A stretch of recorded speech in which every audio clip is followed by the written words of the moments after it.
So today I want to talk about something that almost nobody in the mainstream media is seriously thinking through. Everyone is watching the trade negotiations, Everyone is watching the tariff announcements. Everyone is watching the political statements and the diplomatic summits. But almost nobody is asking the question that actually matters most to ordinary people around the world. What happens to your life, to your grocery bill, to your job, to the products in your home, to the medicine in your cabinet, if China simply stops exporting, not because of a war, not because of a natural disaster, but because the global trading system that has connected China to the rest of the world for the past 4 decades finally breaks down completely? And the answer, when you look at it carefully, is terrifying. Not in a dramatic, headline-grabbing way, but in a quiet, slow, grinding way that affects every single person on Earth. It will not matter where you live. It will not matter how wealthy you are. It will not even matter whether you think you have ever bought a single Chinese product in your life. Because the truth is, you have. You just do not know it yet. So today I want to walk you through exactly what happens to every major country, every major region, and every major economy on Earth the day China stops exporting. And I want to start with the one thing most people fundamentally misunderstand about China's role in the global economy. Most people, when they think about China and global trade, think about cheap consumer goods. They think about toys and electronics and fast fashion. They picture the label on the back of a product that says made in China. And they think, well, if China stops exporting, prices go up a little, we find other suppliers, and the problem is solved. That thinking is completely wrong. And it is wrong because it underestimates what China actually is. China is not just a manufacturer of consumer goods. China is the manufacturing backbone of the entire planet. China produces approximately 28 to 30% of all manufactured goods on Earth. Not 5%, not 10%. Nearly a third of everything physical that human civilization uses every single day comes from China. But it goes deeper than finished goods. China controls the supply chains. China controls the raw material processing. China controls the intermediate components, the invisible things that go inside other things before those things become the products you actually use. The medicines, the semiconductors, the batteries, the solar panels, the steel, the chemicals, the rare earth minerals that every other nation's industry depends on. When people say China is the world's factory, they mean it literally. And when a factory stops, everything that depends on that factory stops with it.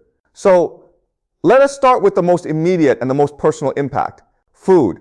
I know what you're thinking. China does not grow my food. My food comes from local farms or regional suppliers. And you are partially right. But you are missing something critical. The fertilizer that grows your food. The chemicals that protect your crops. The packaging that preserves and ships your food. A massive portion of all of it either comes directly from China or depends on Chinese-produced inputs somewhere in the supply chain. China is the world's largest producer of phosphate fertilizers. It produces roughly 35% of the world's nitrogen fertilizers. If those exports stop, global fertilizer prices do not just rise.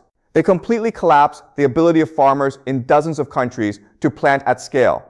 And the math from there is brutal. When farmers cannot afford fertilizer, yields drop. When yields drop, food prices spike. When food prices spike in wealthy countries, people get angry.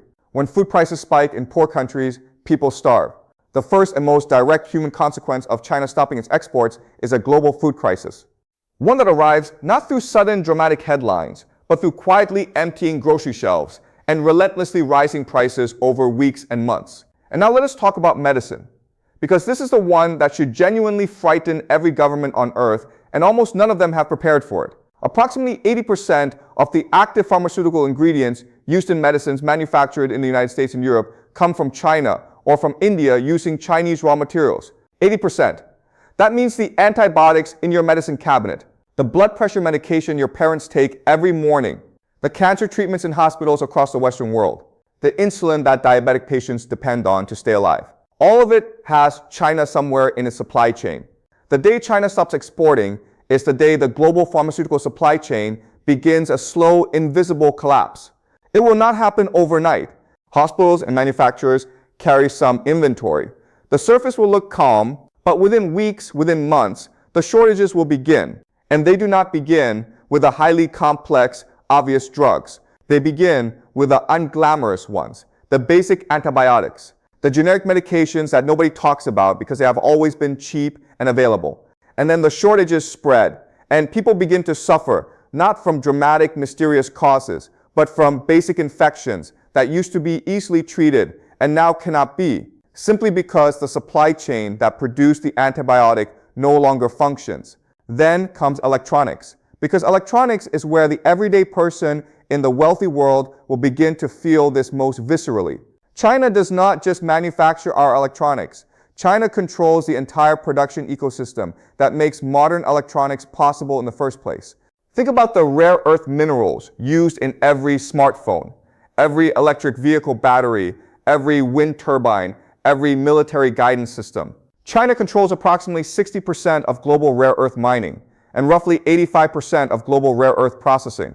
You can dig rare earth minerals out of the ground in Australia or Canada or the United States all you want, but then what? You need Chinese processing facilities to turn that raw dirt into something usable, and those facilities do not exist at a meaningful scale anywhere else on Earth. The day China stops exporting is the day the global electronics industry begins to suffocate.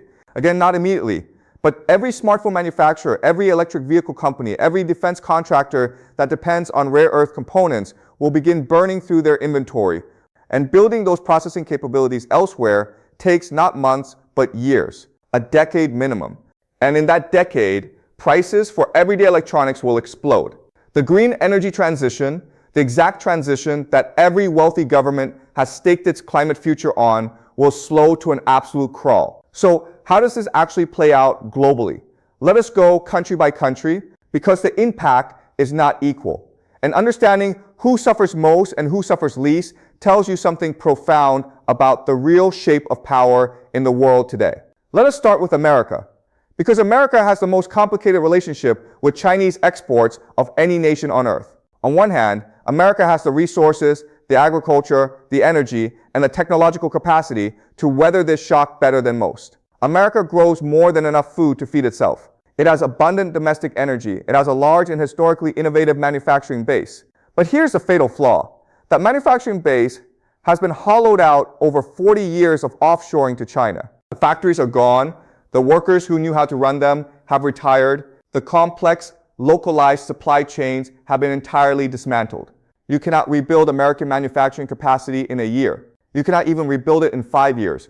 The specialized machines have to be designed. The massive facilities have to be built. An entirely new generation of workers has to be trained. And in that long, painful gap between China stopping and America rebuilding, ordinary American consumers will face shortages and price increases that no amount of political rhetoric can solve. Walmart shelves will thin out. Car production will stall because obscure components are missing. Hospital supply chains will strain to the breaking point. The American consumer, who has spent 4 decades enjoying the hidden subsidy of cheap Chinese manufacturing, will suddenly discover what that subsidy was actually worth. And the political consequences of that sudden discovery will reshape American politics in ways that nobody has fully anticipated. If America is hollowed out, Europe is in an even more precarious position. Europe simply has less of everything. Less energy, less agricultural land relative to its population, less raw material wealth. Europe's modern prosperity is built entirely on the idea of a stable global trading system, an integrated global economy where goods and components flow freely across borders without friction. The day China stops exporting is the day Europe's entire economic model is challenged at its absolute foundation. German industry, the undisputed manufacturing engine of the European economy, depends heavily on Chinese components and Chinese rare earth materials throughout its supply chain. German car manufacturers, the pride of European industry, are deeply exposed. Furthermore, Europe has spent the last decade aggressively betting its energy future on renewable technology, wind turbines and solar panels, the very technology that depends most heavily on Chinese-produced components and Chinese-processed minerals. The green transition Europe promised its citizens will become simultaneously more urgent and dramatically less achievable. Europe faces a decade of painful, expensive industrial restructuring at exactly the moment its economies can least afford it. But the most immediate shockwaves will hit closer to China's shores, Japan and South Korea.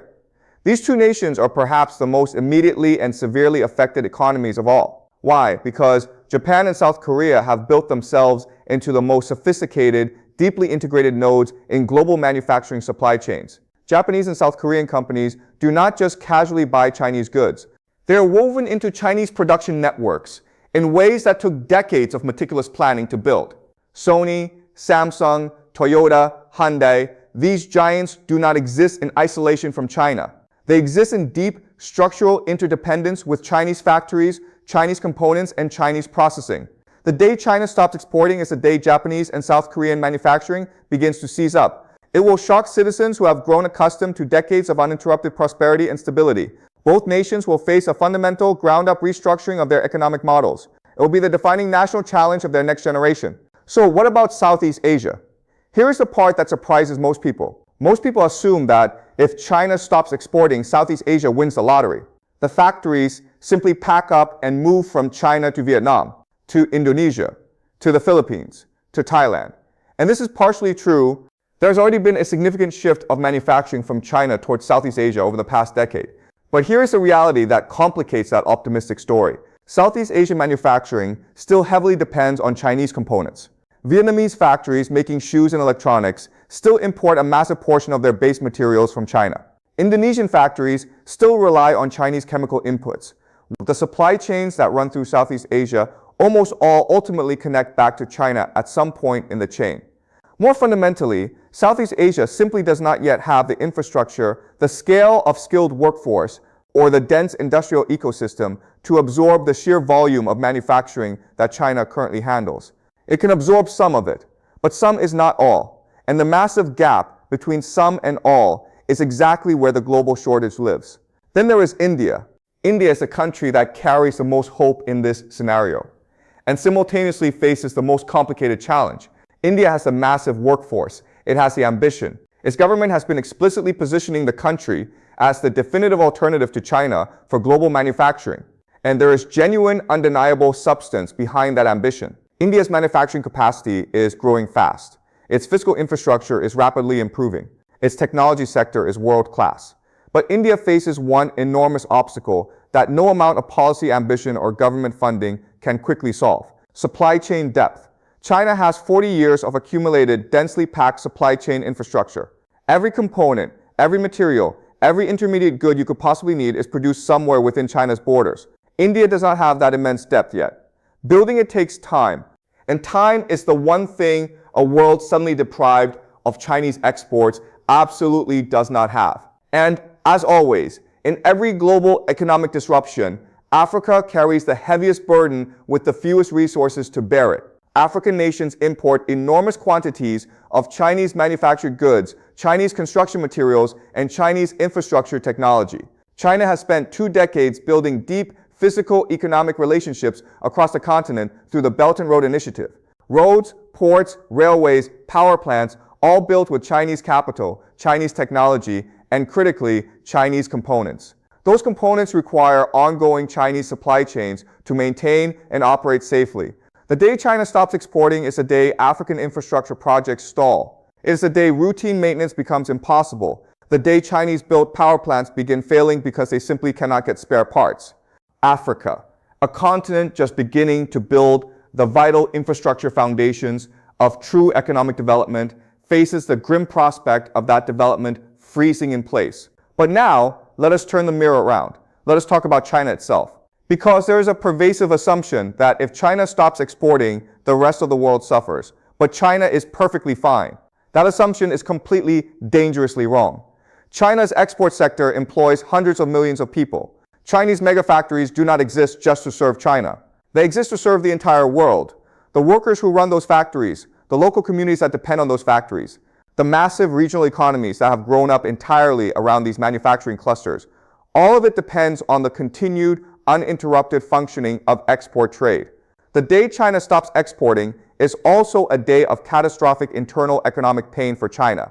Unemployment would explode in the massive manufacturing provinces. Severe social pressure would build in ways that the Chinese government historically fears far more than any foreign military threat. The massive Belt and Road investments that China made across Asia and Africa would begin generating massive financial losses rather than returns. But most importantly, China's foreign currency earnings would dry up. China uses those export earnings to buy the food and energy it imports. Because contrary to popular belief, China is not self-sufficient either. China imports enormous quantities of food. It imports massive amounts of energy. It imports raw materials from all over the globe. And it pays for all of that strictly with its export earnings. Stop the exports, you stop the earnings. Stop the earnings, you stop the imports. And a China that cannot import what it needs to feed and fuel its 1.4 billion people is not a stable China. It is a highly volatile, internally dangerous China. This is the reality that makes a scenario of China stopping its exports so genuinely terrifying. Not because China's enemies win, but because there are no winners. Every single economy on earth, including China's own, gets hurt in profound ways that will take a generation to fully recover from. Which brings us to the most important insight of everything I have told you today. The global economy is not just a loose collection of independent nations that trade with each other for convenience. It is a single, deeply integrated, living system.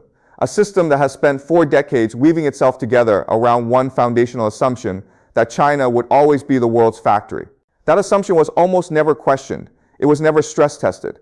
No government, no financial institution, and no economic framework seriously planned for the scenario where it suddenly stopped being true. And now, for the first time in modern history, that assumption is finally being questioned. Not because China has stopped exporting today, but because the political, technological, and military tensions that could eventually stop it are becoming more visible and more volatile every single day. The question every government, every business, and every ordinary person should be asking right now is not whether this massive disruption is coming. The question is whether you will be ready when it does. Because the nations that have spent this decade quietly rebuilding domestic capacity, quietly diversifying their supply chains, and quietly reducing their critical dependence on any single nation, those nations will survive what is coming. And the nations that blindly kept assuming the old global order would last forever, those nations are going to discover the price of that assumption in the hardest possible way. Subscribe for more analysis of how the global economy is changing and exactly what it means for your life.